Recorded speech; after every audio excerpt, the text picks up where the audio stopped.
Assalamualaikum warahmatullahi wabarakatuh. Perkenalkan, nama saya Atina Zaitun Amirul Mujahidin dari kelas 11 CCKT 2. Di sini saya akan menjelaskan tentang bab 10 Mikrotik MTCNA Preparation, yaitu routing. Nah, jadi routing itu bekerja untuk menentukan rute tercepat agar suatu paket data itu bisa sampai ke tujuannya atau dapat kita artikan sebagai proses melewatkan data dari jaringan ke jaringan lainnya. Jadi teman-teman, ketika kita lihat di sekitar kita itu, routing itu dia bekerja selayaknya kantor pos. Jadi di sini itu kita akan mengacu pada networking models, baik itu TCP, IP model maupun yang OSI model. Nah, proses ini itu bekerja terdapat pada layer ketiga, teman-teman. Untuk layer ketiga ini dia berkaitan dengan network layer yang pengelamatan IP. Nah, di sini untuk mengimplementasikannya itu kita butuh yang namanya perantara, yang mana perantara tersebut itu dinamakan sebagai router ataupun switch. Jadi router ini dia digunakan untuk menghubungkan jaringan yang berbeda network, sedangkan switch itu digunakan untuk menghubungkan jaringan yang satu network. Nah, mudahnya router atau switch ini dia sama-sama menjadi perantara agar paket tersebut itu sampai ke tujuannya. Seperti judulnya itu di sini tuh routing ya, teman-teman. Nah, pada bab kali ini tuh terdapat 10 materi. Bisa kalian baca sendiri ya, teman-teman. Nah, langsung saja ke pembahasan yang pertama ya, teman-teman. Jadi, ini tuh mengenai konsep klasifikasi routing. Jadi, routing itu dibedakan menjadi dua macam. Yang pertama itu ada static routing ya, teman-teman, di mana static routing itu adalah routing yang dibuat dengan menambahkan secara manual ke routing table. Sedangkan yang kedua itu ada dynamic routing, yaitu routing yang dilakukan dengan mengenablekan fungsi protokol pada router tersebut. Maka secara otomatis nantinya router itu akan mencari jalurnya sendiri, teman-teman. Jadi kalau static routing itu kita menambahkan secara manual, sedangkan kalau dynamic routing itu dia akan secara otomatis. Untuk mencari jalurnya masing-masing itu, di sini dynamic routing itu terbagi menjadi dua konsep. Seperti ini. Yang pertama itu ada interior gateway protocol. Kemudian yang kedua itu ada exterior gateway protocol. Jadi untuk IGB sendiri itu dia bisa digunakan untuk intra-anonymous system routing. Lalu di sini tuh IGB itu biasa diterapkan untuk mengendalikan dalam satu organisasi. Contohnya itu sekolah, kampus, perusahaan, atau institusi lain. Nah, berbeda dengan EGP ya, teman-teman. Jadi, ini tuh digunakan pada inter-autonomous system routing. Dia itu diterapkan untuk mengendalikan sistem administrasi yang berbeda atau biasa digunakan dalam internet. Contohnya itu ISP ke ISP, lalu perusahaan ISP, atau kampus ke ISP. Nah, lalu pada IGP ini terbagi menjadi 3 ya, teman-teman. Yang pertama itu ada Distant Vector Routing Protocol, yang mana dia itu bekerja dengan cara menentukan titik-titik terdekat. Contohnya di sini itu ada RIP versi 1, versi 2, dan juga IGRP. Kemudian yang kedua ini ada Link State Routing Protocol. Dia itu bekerja dengan cara menentukan atau melihat besaran dari bandwidth-nya. Contohnya itu ada OSPF, lalu ada ini ya, teman-teman. Lalu untuk jenis yang ketiga itu hybrid, yang mana hybrid ini gabungan dari distant dan juga link state ya, teman-teman. Contohnya itu ada seperti ini. Lalu untuk protokol EGP-nya itu ada BGP ya, teman-teman, contohnya. Lanjut ke pembahasan yang kedua ya, teman-teman, yaitu routing table dan juga route flag. Nah, seperti ini. Nah, seperti yang kita ketahui, biasanya router itu digunakan untuk menghubungkan jaringan yang berbeda network. Di sini untuk menggabungkan perangkat tersebut itu kita harus melihat berdasarkan routing table ya, teman-teman. Jadi routing table ini dia itu berisi informasi mengenai rute ke jaringan ataupun network tertentu. Nah, untuk routing table juga di sini berisi nilai prioritas maupun matriks. dari masing-masing rute. Nah, untuk routing table sendiri itu dia terbentuk dari semua rute yang berasal dari dynamic routing protocol dan semua rute untuk network yang connect ke semua router. Serta routing table ini juga ia terbentuk dari konfigurasi tambahan yaitu routing route static. Nah, pada routing table nantinya kita akan melihat informasi melalui route flag ya teman-teman. Nah, jadi untuk route flag ini adalah simbol ataupun kode yang digunakan untuk mengidentifikasi atau menandai router dalam jaringan. Nah, hal ini tuh memudahkan kita untuk menentukan atau melakukan pengolahan dan juga pemantauan jaringan. Jadi simbol-simbol ini memiliki arti ya teman-teman, seperti D untuk dynamic, kemudian ada A untuk aktif, lalu C untuk connect, dan lain-lain. Nah, bisa kalian lihat di sini tuh ada AS dan juga DAC. Jadi ini tuh DAC artinya dynamic active connect, yaitu dapat otomatis terinput karena interface mikrotiknya sudah tercantum. Selanjutnya di sini juga ada AS, yaitu active static. Jadi artinya dia dibuat atau dilakukan secara manual ya teman-teman.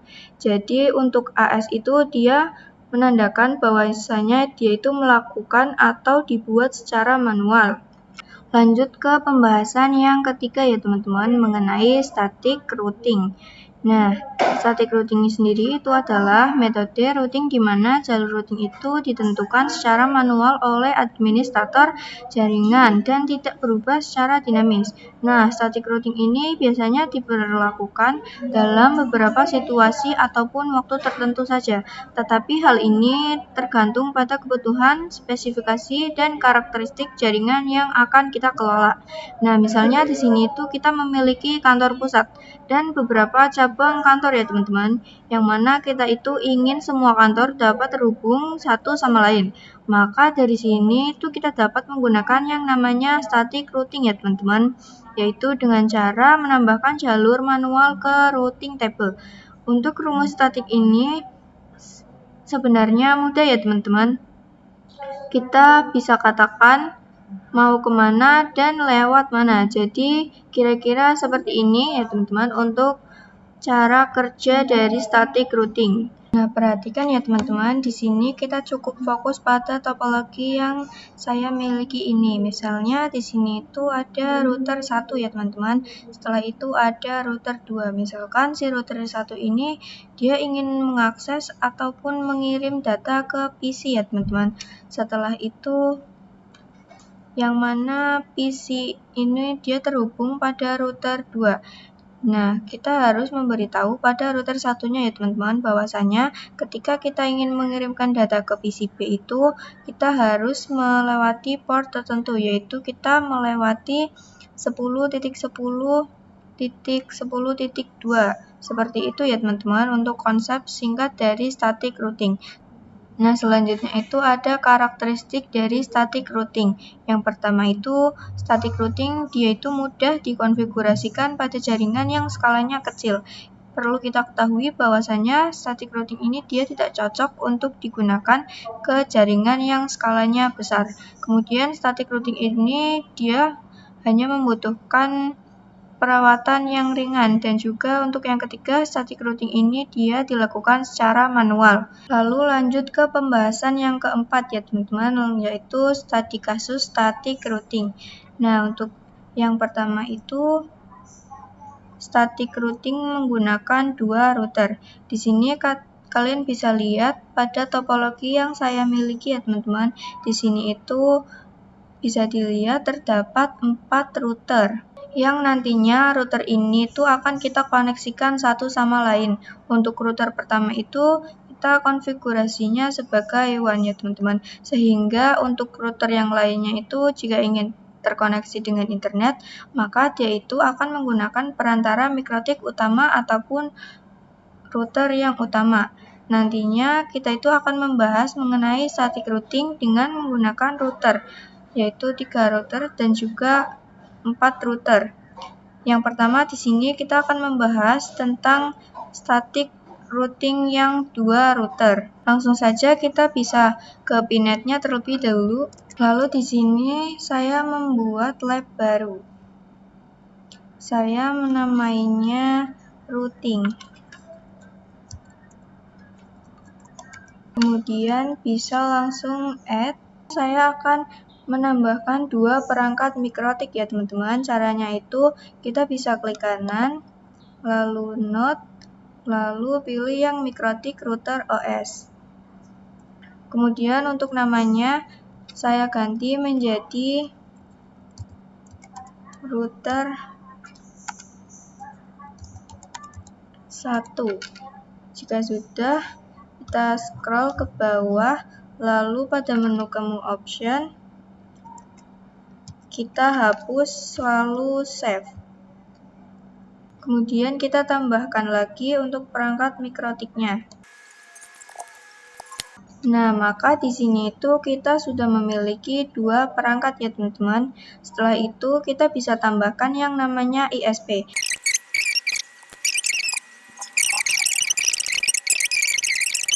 Kemudian di sini kita akan menambahkan 2 perangkat PC. Maka di sini perangkat yang kita akan butuhkan itu sudah dibuat ya teman-teman. Selanjutnya kita akan hubungkan satu sama lain. Di sini kita running terlebih dahulu router 1 dan juga router 2-nya.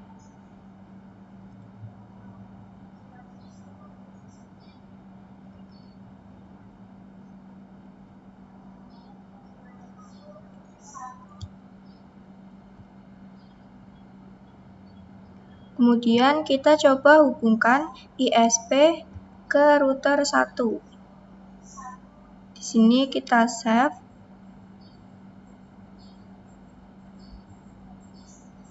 Kemudian kalian bisa buka terminal pada router 1. Jadi di sini sudah terbuka ya teman-teman. Tadi juga saya sudah login. Lalu di sini saya akan coba cek. Untuk router 1 itu dia mendapatkan IP dari ISP-nya itu berapa. Cara ngeceknya itu kita bisa menggunakan perintah IP address print. Seperti ini ya teman-teman. Kemudian kita enter. Maka di sini kita sudah mendapatkan IP ya teman-teman. Lalu saya akan mencatatnya supaya tidak lupa. Kita ke topologinya, lalu pada ether 1 ini kita edit.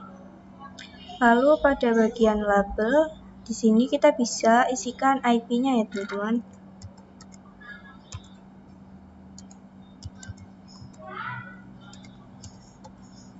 Nah, di sini tuh cukup menuliskannya itu titik 0. Di sini kalau sudah kita bisa apply, lalu pada bagian sini kita klik kanan, lalu kita tambahkan teks. Di sini tuh kita tuliskan IP yang sudah kita dapat tadi ya teman-teman.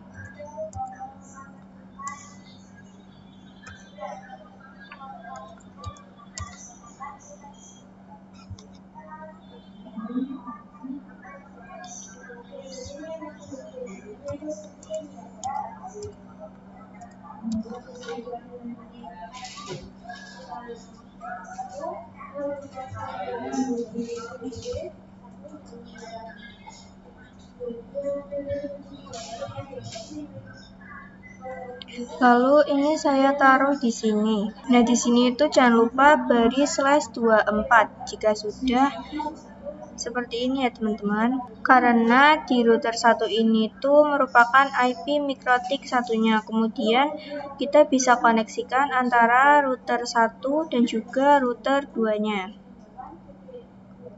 Kita save. Selanjutnya untuk kliennya kita hubungkan dengan router mereka ya teman-teman.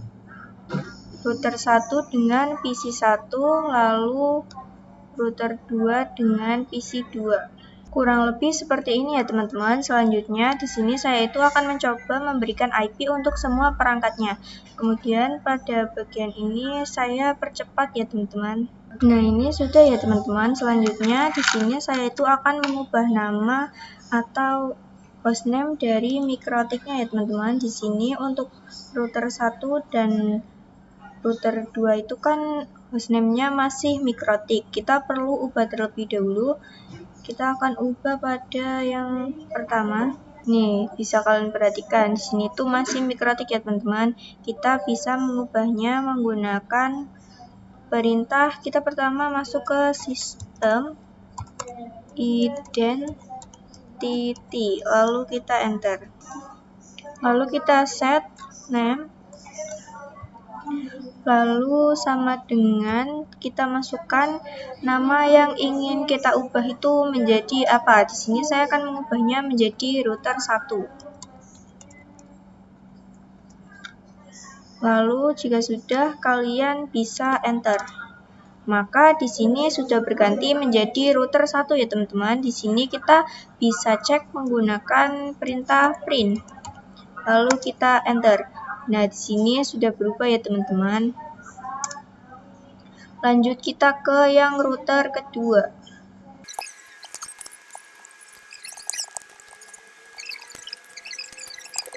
Nah, di sini saya sudah mengubahnya ya teman-teman. Di sini kita cek menggunakan perintah sistem identity print.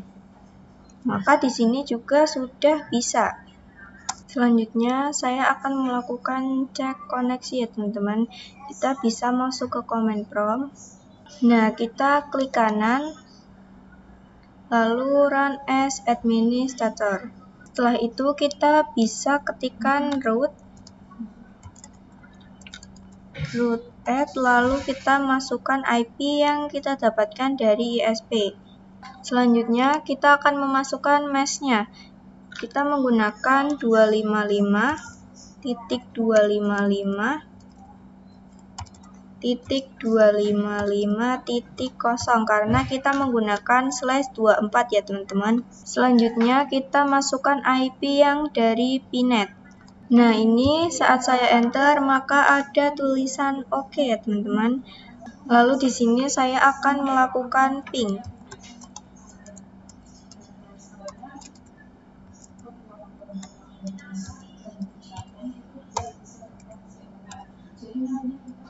Lalu kita enter, maka di sini itu sudah TTL ya teman-teman. Selanjutnya teman-teman bisa buka aplikasi Winbox-nya. Nah, tadi itu saya masuk ke dalam Winbox-nya itu menggunakan IP yang kita dapat dari ISP ya teman-teman. Nah, pada kali ini tuh kita akan mencoba mengakses router 2-nya ya teman-teman pada aplikasi Winbox, tetapi tanpa terdeteksi IP-nya. Nah, untuk melakukan hal tersebut kita akan menggunakan yang namanya fitur bernama Ramon. Nah, di sini pada aplikasi Winbox itu router 1 kita bisa pergi ke tools, lalu di sini itu kita klik, lalu pada enable kita centang ya teman-teman. Lalu apply, setelah itu OK. Setelah itu kita akan mengaktifkan fitur Ramon di mikrotik router keduanya ya teman-teman. Kita bisa masuk ke router keduanya terlebih dahulu. Lalu di sini kita bisa ketikkan tool Ramon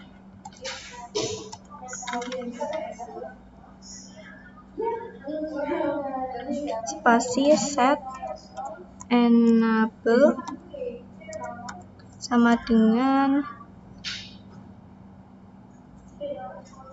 yes. Setelah itu kita bisa enter ya teman-teman. Lalu di sini kita cek menggunakan perintah tool Ramon print. Lalu kita enter. Maka di sini itu sudah bisa ya teman-teman atau sudah aktif. Nah, di sini kita masuk ke dalam Winbox lagi ya teman-teman. Lalu kita ke yang new Winbox. Nah, di sini kita masih menggunakan IP dari router 1 ya teman-teman. Setelah itu kita klik yang connect to Ramon. Maka jika kalian lihat di sini pada identity itu ada MAC address ya teman-teman pada router 2. Lalu kita klik bagian MAC address-nya. Selanjutnya kita connect. Maka di sini kita sudah berhasil masuk ya teman-teman. Selanjutnya saya akan melakukan addressing di setiap routernya. Kita bisa masuk ke dalam Winbox router satunya terlebih dahulu. Lalu kita pergi ke bagian IP, address. Nah, bisa kalian lihat di sini tuh sudah ada IP dari router 1 ya teman-teman. Nah, di sini kita klik plus, lalu untuk addressnya kita masukkan 10.10.10.1. Jika sudah, kita bisa langsung, ini lupa ditambahkan 24 ya teman-teman, /24. Lalu kita apply, lalu oke. Lalu saya akan menambahkan lagi ya teman-teman, kita plus, lalu untuk addressnya kita ketikkan 192.1.1.1.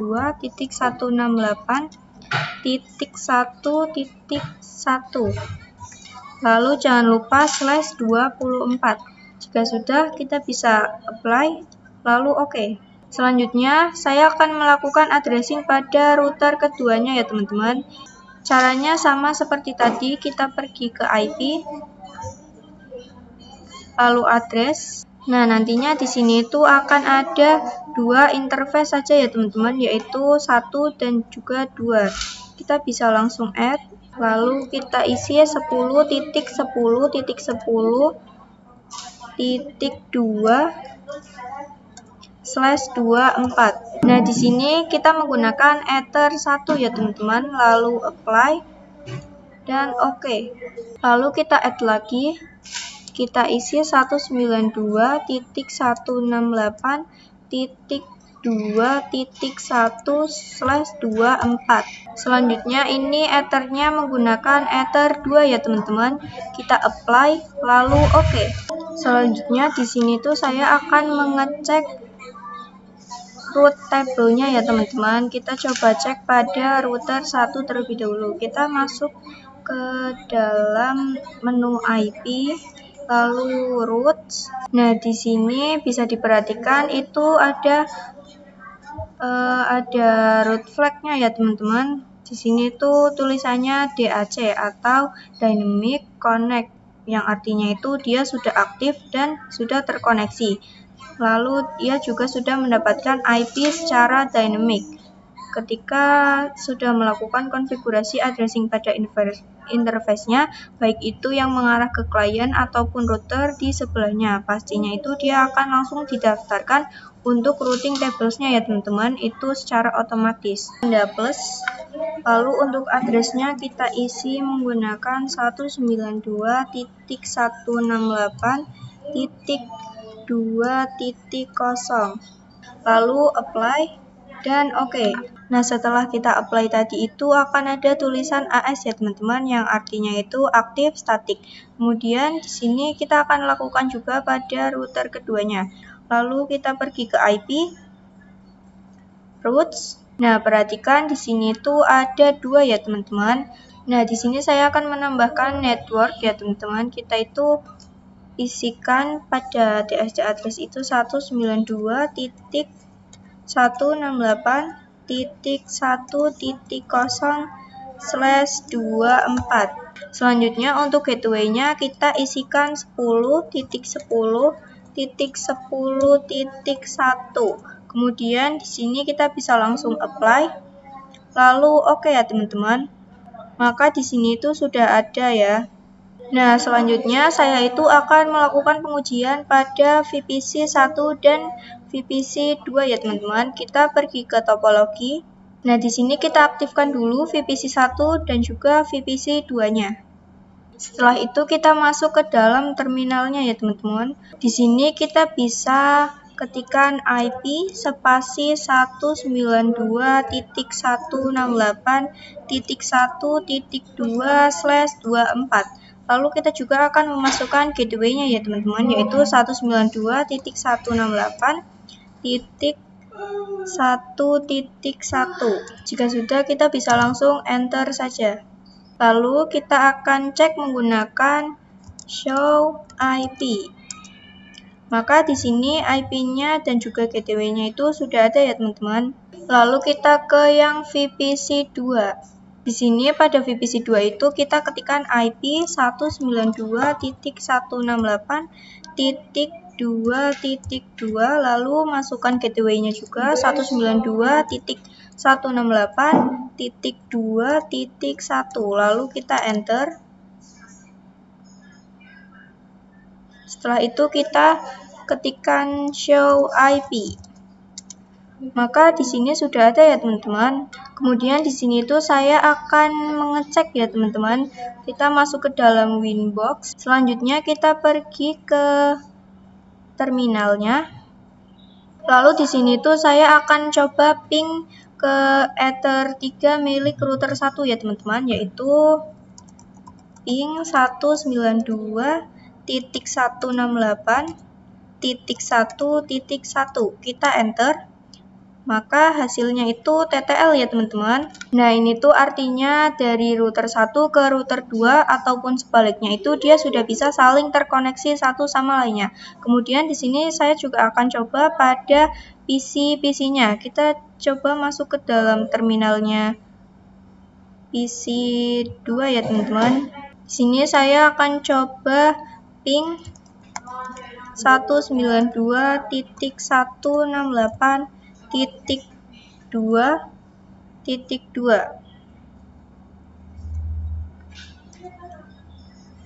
Lalu kita enter. Maka di sini itu hasilnya juga TTL ya teman-teman. Jadi artinya di sini itu kita sudah berhasil untuk menghubungkan perangkat yang berbeda network dengan menggunakan static routing. Kita lanjut ke pembahasan yang kelima, di mana di sini itu kita masih sama ya teman-teman, akan membahas mengenai study kasus. Tetapi di sini saya akan membahas tentang static routing dari 3 router. Di sini tuh saya akan menambahkan router satu lagi ya teman-teman. Kita klik kanan, lalu node, lalu di sini klik yang MikroTik router OS. Lalu di sini untuk namanya kita ganti menjadi router 3. Jika sudah, kita scroll, lalu pada bagian Kemu option kita hapus. Setelah itu kita save. Setelah itu saya akan menambahkan untuk PC 3-nya. Kita klik kanan, node, lalu PC. Di sini VPC 3. Setelah itu kita bisa langsung save saja ya teman-teman. Lanjut kita akan hubungkan saja dari router 3 ke router 2. Lalu dari router 3 ke VPC 3.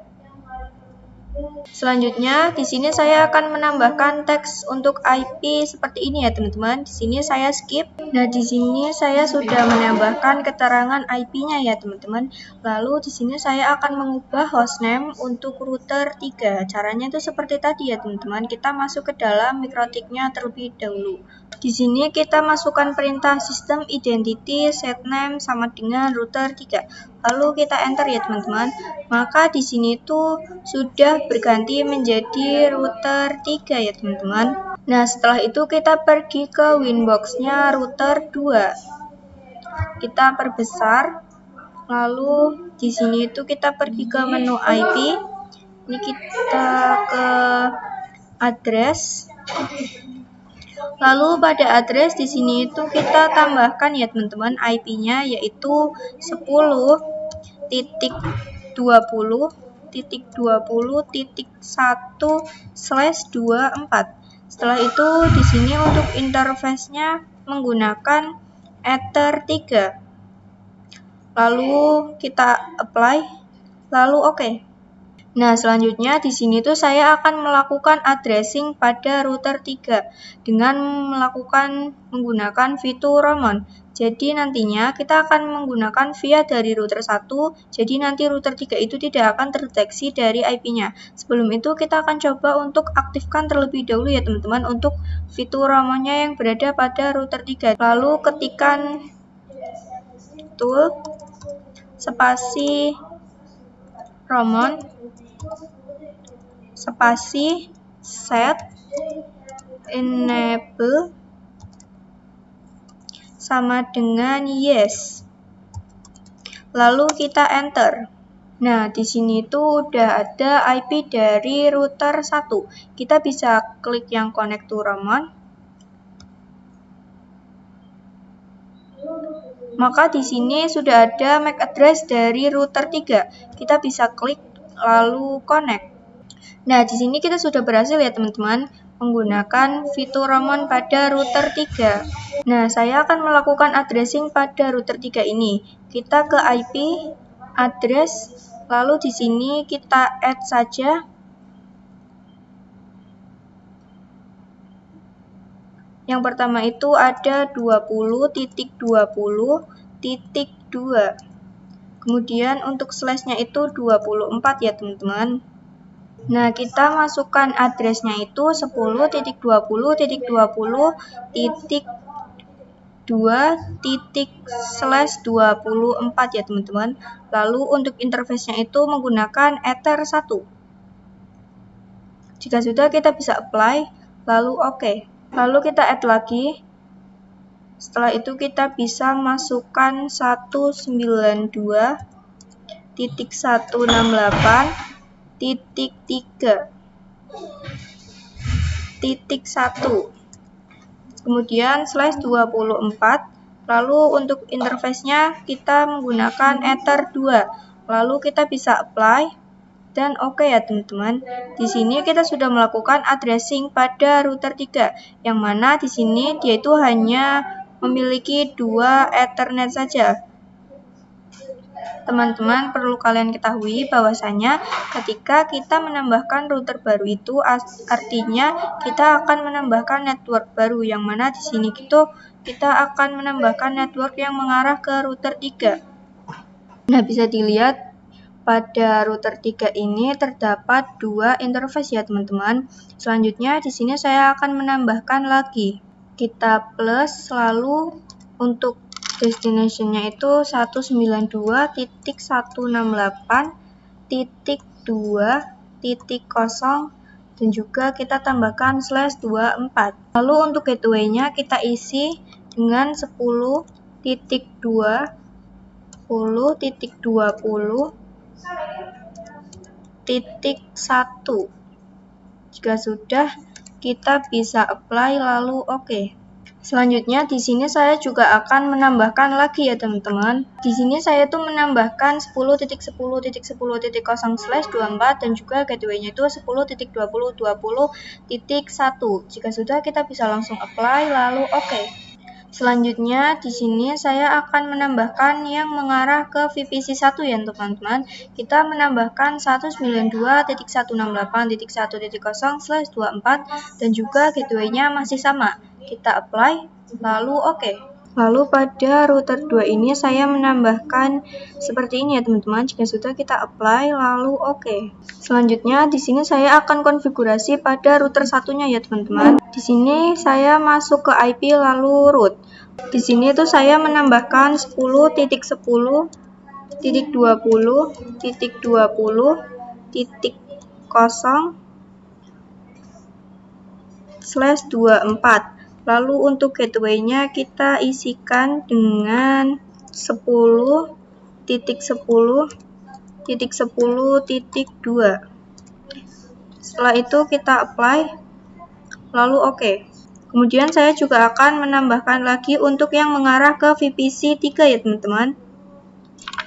Kita tambahkan, lalu untuk destination-nya kita menggunakan 192.168.3.0/24. Lalu untuk gateway-nya saya isi 10.10.10.2. Jika sudah, kita bisa langsung play ya teman-teman. Lalu OK.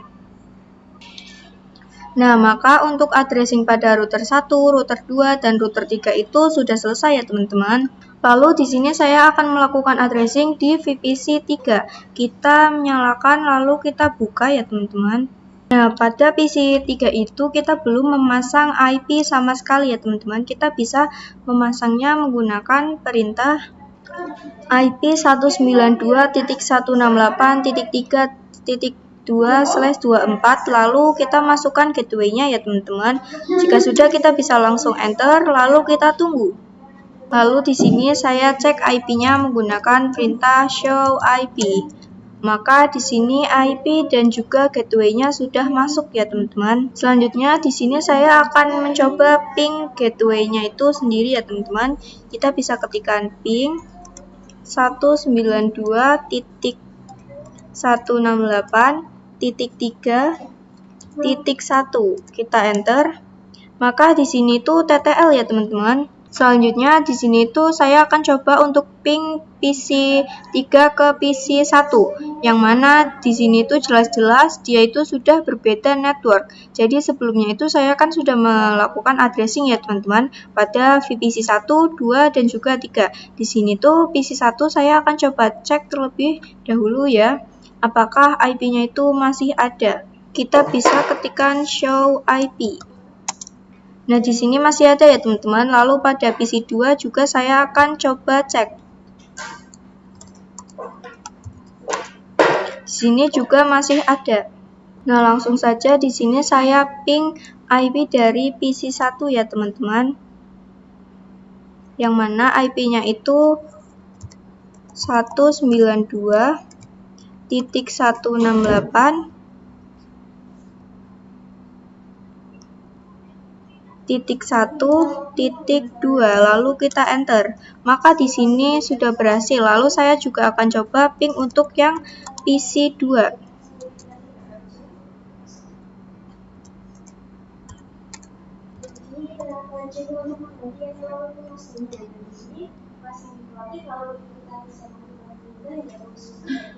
.2.2,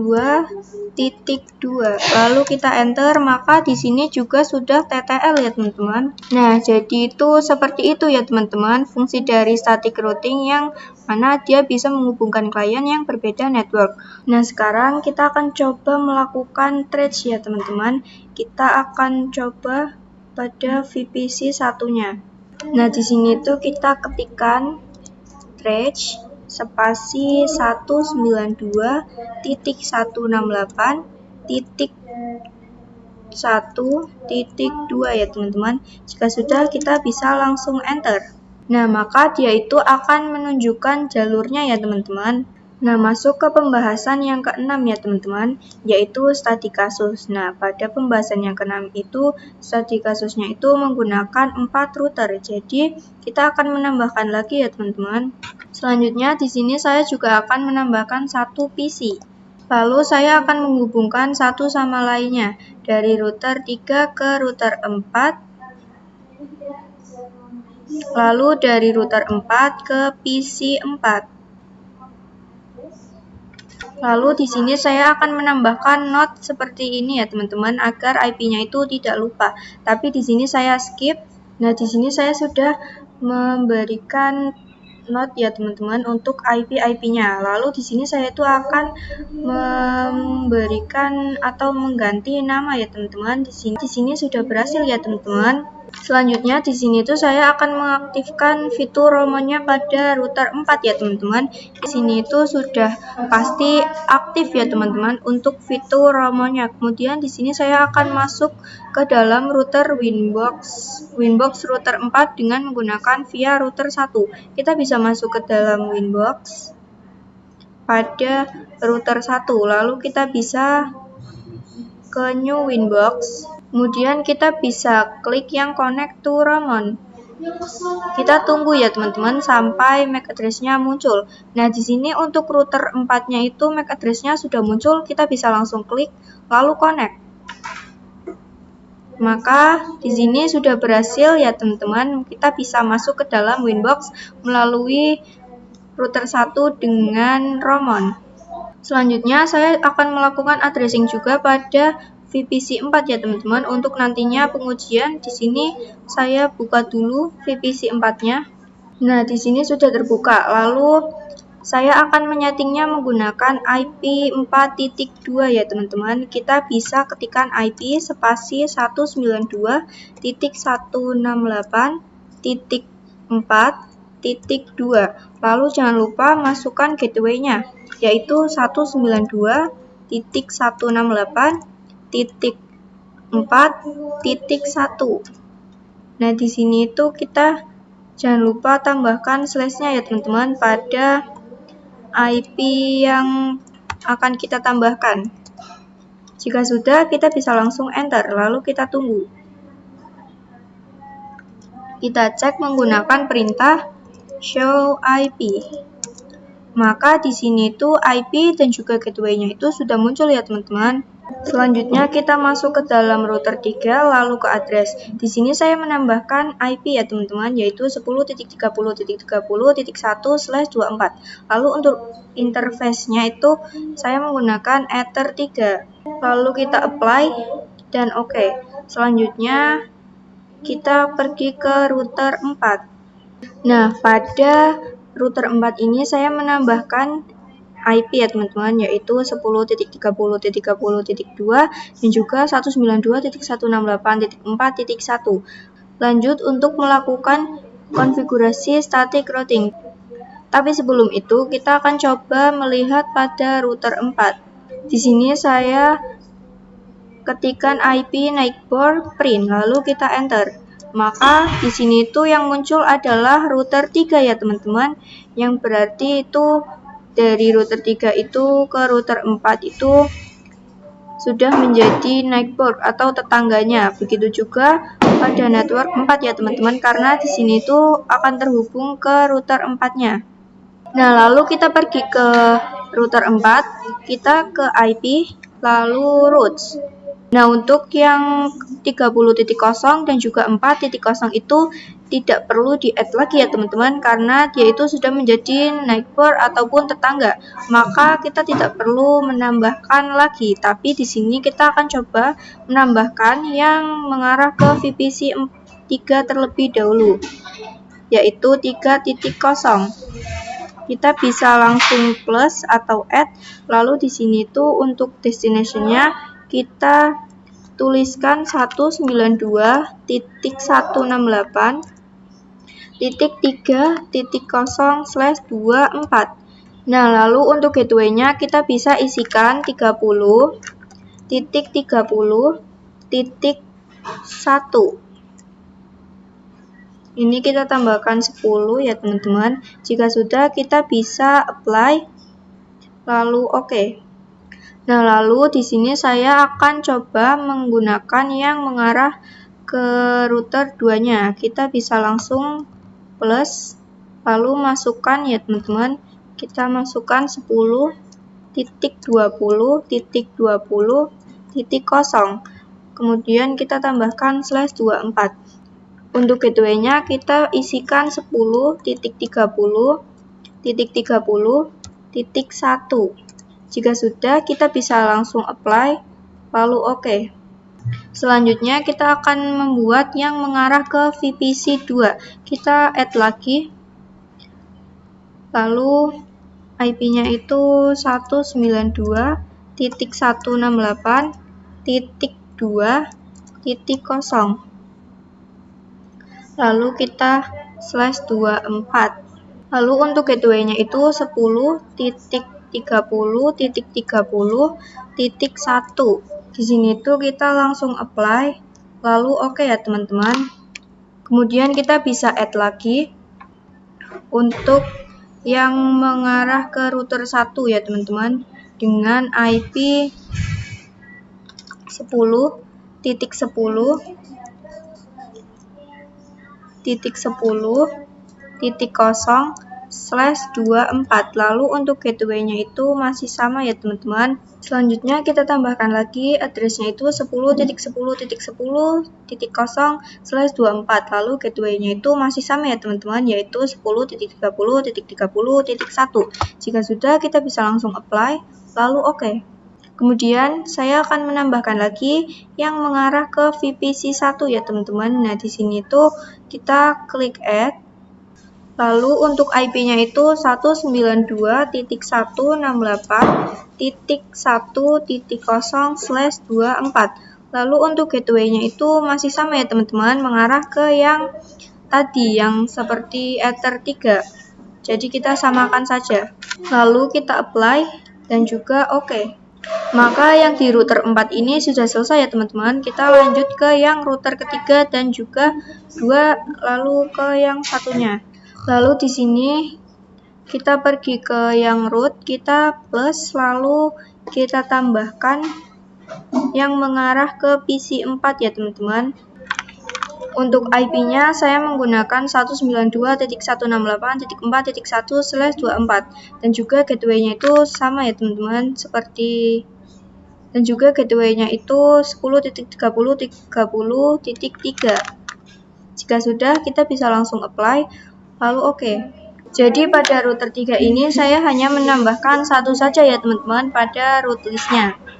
Selanjutnya kita coba konfigurasikan pada router keduanya.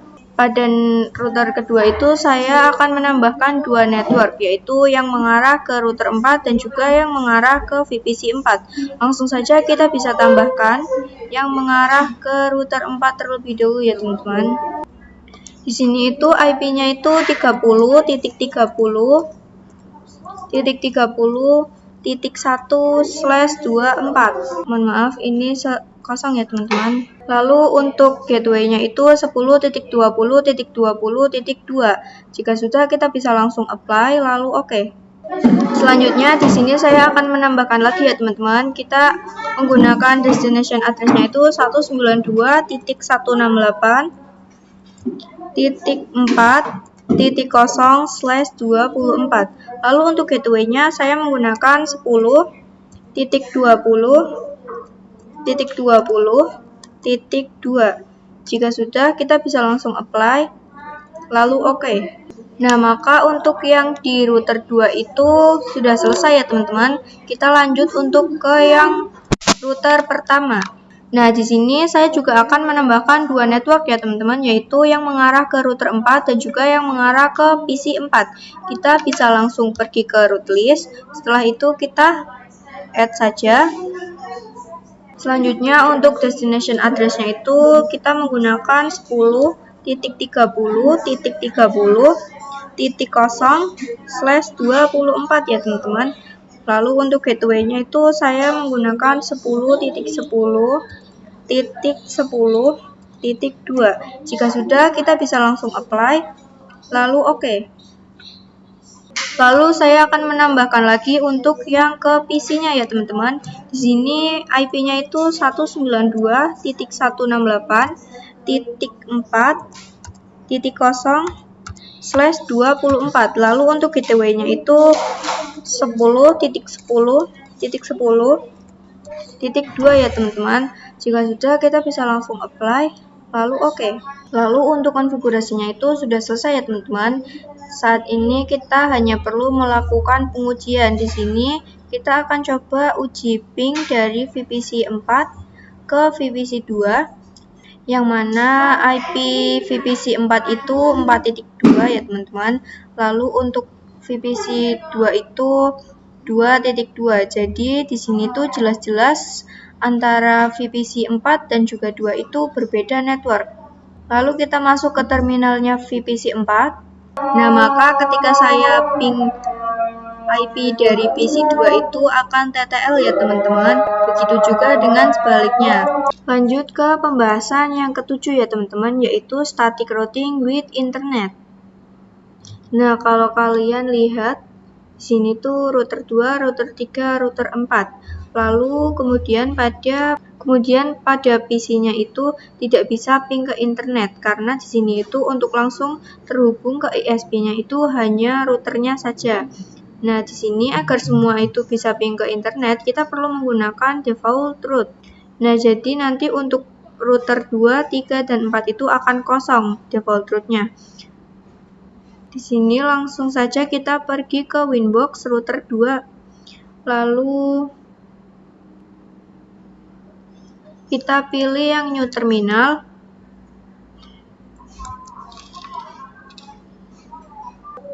Selanjutnya di sini saya mengetikkan IP route spasi gateway sama dengan 10.10.10.0 Kemudian kita enter.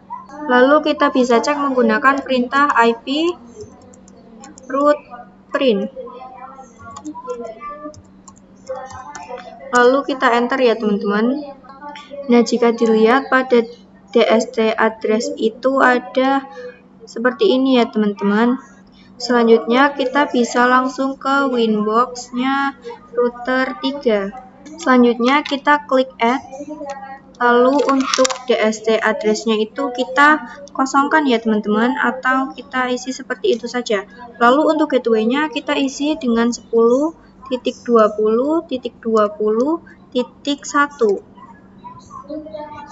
Jika sudah, kita bisa langsung apply, lalu oke. Nah, diperhatikan di sini itu sudah muncul ya teman-teman, lalu statusnya itu AS atau aktif static. Lanjut kita akan konfigurasi pada yang router 4 ya teman-teman. Lalu kita langsung add saja. Di sini sama seperti tadi ya teman-teman, DST address-nya kita kosongkan. Lalu kita gateway-nya isikan 10.30.30.1. Kemudian kita bisa langsung apply lalu oke. Nah, tetapi ketika kita langsung coba untuk ping 88 baik di router 2, router 3 maupun router 4 atau pada PC-nya itu belum bisa ya teman-teman. Jadi di sini itu kita harus mengaktifkan terlebih dahulu untuk firewall di router. Langsung saja kita pergi ke router 1. Lalu langsung saja kita pergi ke IP, lalu ke firewall, lalu kita pergi ke NAT. Di sini langsung kita add saja. Lalu untuk chain-nya itu kita menggunakan src NAT. Lalu untuk out interface-nya itu saya menggunakan Ether 1 ya teman-teman. Lalu kita pergi ke bagian action. Di sini kita akan ganti menjadi mode masquerade. Jika sudah, kita bisa langsung apply lalu oke. Lalu kita bisa langsung uji ya teman-teman. Di sini saya ping 88 ya teman-teman, maka hasilnya TTL. Lalu saya juga ping 1.1 dan juga hasilnya sama TTL. Tetapi ketika kita coba ping google.com itu dia tidak bisa. Kenapa? Karena dia itu belum dikonfigurasi IP DNS-nya ya teman-teman. Nah, di sini kita coba konfigurasi IP DNS-nya.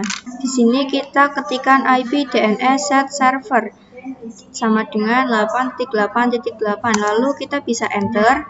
Selanjutnya kita enter, lalu kita coba ping google.com dan juga youtube.com, maka sudah berhasil ya teman-teman.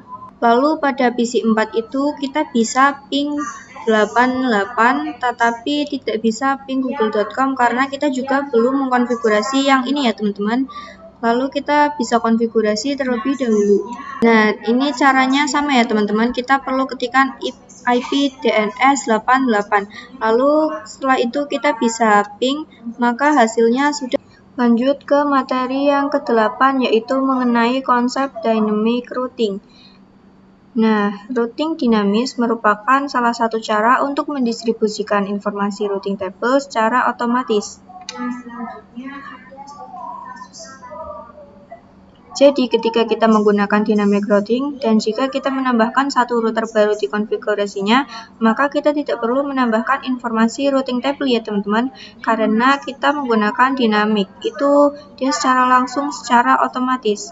Yang mana hal ini tuh memudahkan perubahan saat kita memiliki jaringan yang sudah terlalu besar.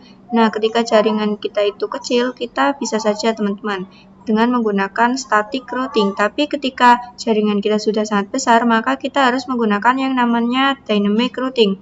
Nah, di sini tuh kita memiliki topologi ya teman-teman. Di sini tuh ada 4 router dan juga 4 PC. Di mana di situ kita melakukan dengan secara static routing ataupun secara manual satu persatu ya teman-teman. Tetapi kita memiliki jaringan yang banyak dan juga besar, maka kita nggak mungkin untuk menggunakan secara statik. Maka dari itu, di sini kita menggunakan yang namanya dynamic routing ya teman-teman, biar kita itu tidak perlu menambahkan informasi network barunya ke router table-nya. Nantinya yaitu akan terdapat secara otomatis ya teman-teman. Di sini itu untuk dynamic routing itu ada dua ya teman-teman. Ada yang IGP dan juga ada yang EGP. Yang mana sudah kita jelaskan tadi ya teman-teman pada awal video. Lanjut ke pembahasan yang ke-9 dan juga ke-10 ya teman-teman. Jadi di sini saya akan membahas mengenai pengenalan dari OSPF. Jadi OSPF itu merupakan kepanjangan atau singkatan dari Open Shortest Path First. Nah, ia adalah salah satu protokol running dinamis pada kategori IGP dengan algoritma Link State Protocol atau LSR, di mana si OSPF ini sudah support IP versi 4 dan juga versi 6. Cara kerja dari OSPF ini dia dengan cara mencari rute jalur tercepat berdasarkan bandwidth, delay, dan juga reload. Nah, OSPF ini juga dia memiliki route sesuai dengan kecepatannya. Jadi, OSPF merupakan protokol routing yang menggunakan konsep hierarki routing. Dengan kata lain, OSPF ini mampu membagi-bagi jaringan menjadi beberapa tingkatan. Nah, tingkatan-tingkatan itu diwujudkan dengan cara menggunakan sistem pengelompokan. Jadi, sistem pengelompokan OSPF itu kita bisa sebut dengan area ya, teman-teman. Nah, OSPF area itu tujuannya memecah topologi jaringan menjadi unit yang lebih kecil untuk mengurangi overhead protokol routing dan meningkatkan efisiensi perutean. Nah, untuk OSPF sendiri itu dibagi menjadi 4. Yang pertama itu adalah backbone ataupun area 0. Nah, ini bertanggung jawab untuk mendistribusikan informasi routing antara non-backbone area. Kemudian yang kedua ada standard atau default area, merupakan sub area dari area 0 ya teman-teman. Yang ketiga ada stub area. Area ini yang paling ujung karena ini tidak menerima advertised external route. Lalu yang terakhir itu ada not so stubby area. Area yang tidak memiliki external route ya teman-teman. Jadi ketika kita menambahkan router baru, maka dari itu juga pastinya akan menambah network baru juga. Maka ketika kita menambah network baru, nanti IP route list-nya itu kita harus menambahkan rute yang barunya juga agar nantinya router dengan router itu bisa saling terhubung satu sama lain. Jadi seperti itu ya teman-teman. Ketika kita tadi itu akan menambahkan router 4. Nah, di sini ketika kita menambahkan yang baru, maka di sini juga akan bertambah ya teman-teman. Yaitu ada yang 30.0, ada yang ini ya teman-teman. Nah, jadi ketika kita menggunakan static, yaitu harus melakukan satu persatu untuk IP route list-nya. Tetapi kalau dynamic route itu ketika kita menambahkan router baru itu tidak perlu menambahkan network barunya, tetapi dia itu langsung terdeteksi secara otomatis di route list-nya. Seperti itu. Nah, untuk perbedaan dari static dan juga dynamic juga itu mudahnya kalau static routing itu harus add ataupun menambahkan satu persatu secara manual, sedangkan kalau dynamic routing itu tidak perlu. Jadi nantinya dia itu akan langsung ada secara otomatis di route table-nya. Misalkan di sini kita menggunakan OSPF, maka dari itu kita bisa menambahkan untuk default route-nya itu secara otomatis. Jadi nantinya mereka ketika ingin ping ke internet itu, jadi kita nggak perlu pasang untuk default route-nya satu persatu. Nah, lanjut untuk materi yang selanjutnya. Di sini itu kita akan masuk ke route yang mengarah ke ISP1, yaitu router 1. Lalu di sini kita pergi ke routing, lalu ke OSPF. Lalu di sini kita bisa pergi ke intense. Lalu pada bagian default ini kita klik 2 kali. Di sini kita akan fokus ke yang distribusi default route. Nah, bisa dilihat di sini itu terdapat banyak sekali ya teman-teman pilihannya. Di sini kita akan menjelaskan yang if all saja ya teman-teman. Nah, di sini kita akan menjelaskan yang if saja ya teman-teman. Jadi kalau kita menggunakan if itu ketika router 1 dan defaultnya running itu nantinya akan langsung diretribusikan terus ke router 2, router 3, dan juga router 4. Sedangkan kalau yang always ini tuh ketika ada atau tidak ada untuk default routernya itu di router 1, dia akan tetap diteruskan ya teman-teman, atau tetap diretribusi ke router lainnya. Di sini saya bisa menggunakan if yang tipe 1. Jika sudah, kita bisa langsung apply lalu oke. Nah, kalau kita mengkonfigurasi secara intens, maka di sini tuh sudah berhasil ya teman-teman. Sekian pembahasan dari saya. Terima kasih. Wassalamualaikum warahmatullahi wabarakatuh.